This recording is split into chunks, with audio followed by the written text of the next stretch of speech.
Lands awkwardly and so can't go to this guy for it. KV want to shoot on target, but held handily by Firstkiller on that goal line. Fakes out one, dribbles round the next with 50 boost. He can whip it wide. Will the three play come on? It is Firstkiller. Of course it does. How do you defend against this? You're watching and you're trying to keep an eye on which way is juking, which way is going, and then you get slammed into in your own goal. So, Firstkiller is one of those more interesting players within the history of Rocket League because it feels like there's been a lot of players who have been hyped up beyond compare as these sort of new kids on the block that are going to kind of take over the next generation of Rocket League. And Firstkiller was kind of one of those first examples. I think when you look at the sort of overall ecosphere that Rocket League has been in, some of the first names you think about when it comes to that sort of prodigies coming up through the ranks, not the guys who were there at the OGs, but guys who kind of came afterwards and then kind of took the mantle. You look at players like Scrubkiller, players like Firstkiller, players like, I would say, honestly, looking at this normal generation, it would be like Daniel and Aqua. But Firstkiller is one of the ones where I feel like a lot of people kind of had their doubts up until maybe this year, if not the prior one. He's been very successful overall, but you look at his time on Rogue, and I think a lot of people do kind of wonder if he was going to be a flop. I remember back then a lot of people looking at this roster and looking at Firstkiller in particular and going, this guy's too good to not be one of the greatest to ever do it. Why is he not being able to put together the success necessary, especially with the way that Rogue was treating him and kind of basing a team around him? So in comparison to other top Rocket League players, I think First has had a little bit more of a tumultuous road. He's had to really try and prove himself time and time again with a multitude of different rosters. And I think finally now he has kind of proven himself to really be that absolutely unbelievable, undeniable talent. But for a long while, people kind of just wondered if he was always going to stay a diamond in the rough and if he would always just kind of be the rough one. Firstkiller and fast. The two words are interchangeable when you're talking about one of the best players to ever touch Rocket League, but more than just his speed, it's the ability of Firstkiller to not sacrifice precision, to not sacrifice consistency when hitting the best plays you can in Rocket League while dusting his opponents. To add to it, Firstkiller was one of the first to be signed to an esports organization just at hitting the age of 15 when you can play at the professional level. He's one of the few to actually have a play named after him, after he popularized the ground double tap in professional play. By the way, yeah, that's a double tap hitting the ball a second time after it hits the ground and comes back up to your car. A play that just should never even be possible in Rocket League. Only the quickest player can do it, and of course, it's Firstkiller. Firstkiller is one of a kind, and that's why we gotta talk about him, and his journey begins, of course, at Rogue.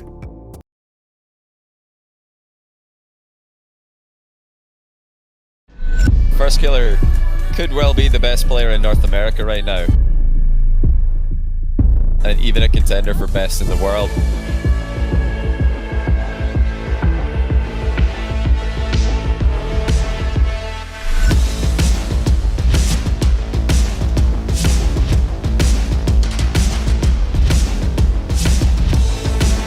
The amount of work that he does for Rogue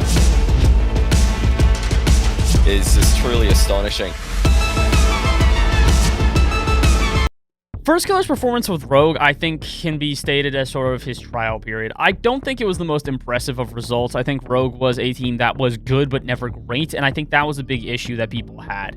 You look back at Firstkiller on that roster, and I think that his time on that roster was sort of spent as his developing years to prove that, hey, you can be good individually, but if you are not able to adapt to your teammates, play around your teammates, you will never be great. You will never be one of the best that the world has to offer because you're just, one player in a team of three. And I think that that's a lot of what the humbling that happened on Rogue was, is that Firstkiller came into this, people thought he was going to be the greatest player to ever touch Rocket League. He was a ones demon, one of the best to ever touch ones, the game mode ever, probably the best North American ones player to ever exist.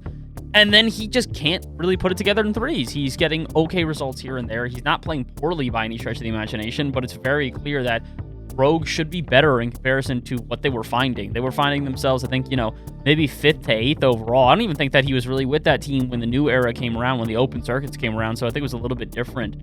But yeah, it it wasn't enough. I feel like for a player like Firstkiller, we expected the highest of highs, and we were kind of getting a middle ground.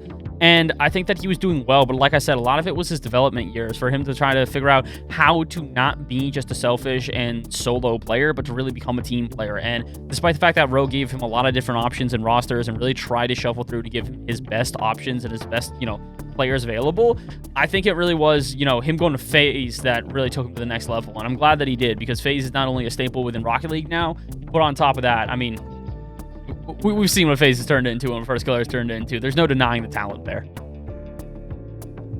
While everyone was excited for the RLCS debut of Firstkiller, nobody really knew what team he'd be on. It actually ended up coming down to the last few hours of roster lock for that season of RLCS. How it goes in a Cronovi interview was that Ghost Gaming waited to the last few hours of the roster lock, ended up choosing Mist over Firstkiller, so Firstkiller ended up with Cronovi on Rogue, and when the season began, their third would be Turinturo. This was an interesting pairing, because this is really the new guard of Firstkiller teaming with the old guard of Cronovi. And while people are optimistic, because Cronovi with a good head on his shoulders can steer Firstkiller in the right direction and make sure he has a mature, good brand, stylistically on the field, how does that work? Turns out not so well. Their first split was underwhelming, and promptly Cronovi was removed from the roster. In came Taroko, and so this trio of Taroko, Turinturo, and now Firstkiller started to look like a team that could do significant damage. They started getting top 4 results in the winter split of RLCSX in terms of the regionals. They won the North American major of the winter split, and then the following regional in the spring. Finally, this was the Firstkiller at form, what people really expected. Now, does this mean that this roster stayed together after this year? No. Once the season wrapped up, the last couple regionals didn't work out as well, nor did the North American finals. But there was no doubting that Firstkiller had cemented his legacy as a top performer, wasn't just this 1v1 showboat, could really do it in the professional setting, and had a bright future ahead of him.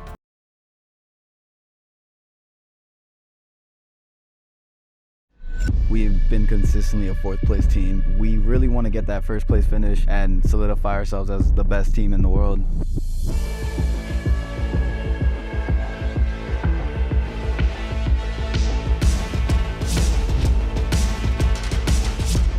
FaZe up, baby!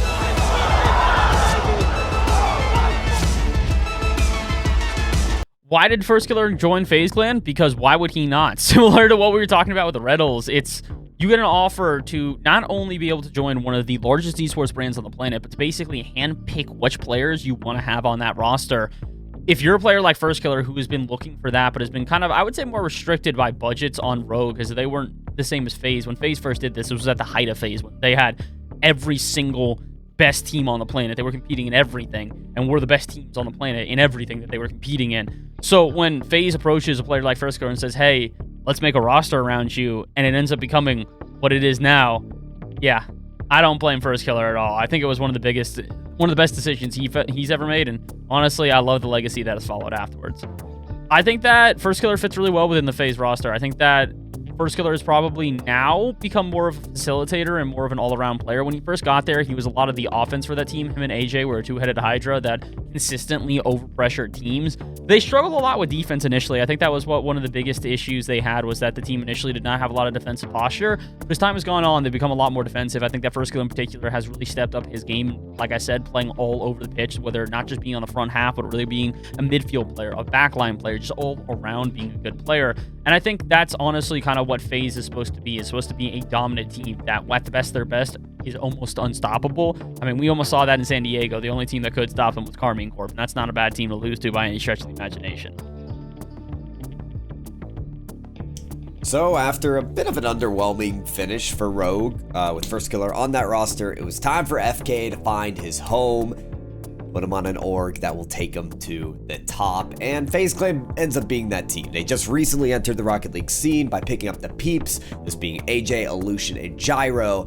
Gyro is going to be the one kicked, and Firstkiller is going to be the one replaced. replacing Gyro. And this is a pretty exciting team. This is a much more mechanical and fast team that really suits the playstyle of Firstkiller well on FaZe Clan. And you know what? They break out and they break loose in the first regional of that season, win the championship of that first regional. They are looking fantastic. And then not so much the next regional. They don't even get top 8. So although they finished that split pretty well, I think FaZe Clan was looking for some consistency and looking to beef up this roster even more. That's when Illusion is pushed aside for Sipical.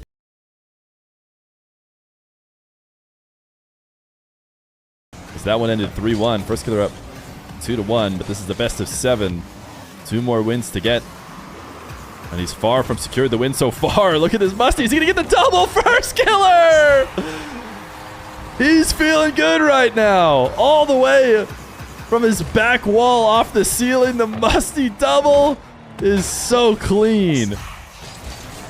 25 seconds in. Even Yan has to give him the nice one. I think what makes FaZe Clan a leading brand as an esports is that it's been around for forever. FaZe Clan has been way back when I was like a kid doing montage clips and stuff like that. And nowadays it's a little bit different, but it still kind of holds the brand that it's just the biggest and the best. Whether it be streamers, teams, whatever, they are the biggest and the best in everything that they do. Make or break, you know, you're seeing videos right now about how they could actually not necessarily actually be making that much money and be over-evaluating themselves. I mean, they have issues with the FTC right now, but it doesn't necessarily mean that they're not still sticking by what they say, which is the biggest and the best. And FaZe Clan has turned into the biggest and the best at this point. They are one of the best options that North America has to offer on a global stage within RLCS. So who knows what FaZe is going to lead into next. I think First made the right decision joining that team, and finally they're starting to find their footing overall. I'm very keen to seeing what FaZe Clan turns into for the next coming years. I think Firstkiller has found himself a roster that he's going to either stick with for a long time or at least a brand that he's going to stick with a long time. I don't think that org is dropping him, and I don't think he's leaving them anytime soon.